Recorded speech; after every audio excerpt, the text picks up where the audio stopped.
Bonjour tout le monde, aujourd'hui on va regarder ensemble comment fonctionne la télécommande.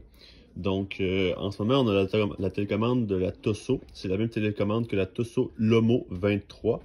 Donc si on a le Python mode, vous allez voir que les modes sur le côté ici vont changer. Donc là vous avez le mode déshumidification, c'est des petites gouttes. Le mode fan, le mode soleil qui est le mode chauffage. Ça c'est le mode automatique, on veut jamais le mettre là. Pourquoi? Parce que quand on le met en mode automatique, si on cherche à avoir 21, ça va climatiser toute la journée, mais le soir, quand on va tomber à 16, elle va se mettre à chauffer. Donc on essaye de jamais le mettre là, parce que ça fait tout le temps, ça joue tout le temps un peu aléatoire, puis on veut pas avoir un résultat aléatoire.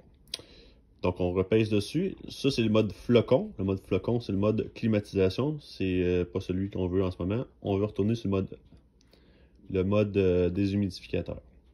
Fait que si, mettons exemple, on va sur le mode clim, qui est le mode flocon qu'il y a là. Pour jouer avec les degrés, on joue en haut, en bas. Vous avez le bouton sleep. Le bouton sleep, c'est pour exemple, vous voudriez que ça tourne pendant 1h30, puis qu'après ça, ça arrête. Vous pesez là-dessus, vous sélectionnez le temps, 1h30, et puis vous l'arrêtez.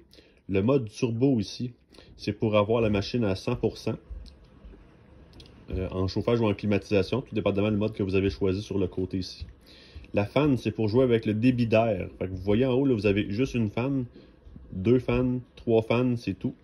Vous avez auto, vous avez vu en haut, ici. Fait que si vous êtes loin de votre température de consigne, le auto va mettre la fan au fond. Et si vous vous y rapprochez, elle va se mettre au minimum, de par elle-même. Donc en ce moment, on va mettre juste 1. Puis, c'est pas mal ça. Les autres boutons, vous avez une lumière ici pour allumer l'écran, timer on-off, mais c'est tous des boutons qui sont inutiles. Ça sert à rien de comprendre ça. Puis si vous voulez les comprendre, ben, je vous invite à aller voir votre mode d'instruction. Fait que c'est pas très compliqué. C'est mode, on-off, le piton on-off, la fan pour le degré de ventilation qu'il y a là. Le swing, ça c'est pour... le swing, c'est en haut, en bas. En fait, c'est pour jouer avec la palette, la direction de l'air, en haut, en bas. Le gauche-droite sur la Lomo 23, elle est manuelle, donc vous l'ajustez une fois, puis c'est là à vie. Donc c'est pas mal ça. Pour le reste, il n'y a pas d'autre chose à savoir. Donc si vous avez des questions, vous pouvez y aller dans les commentaires en bas. Un gros merci à vous.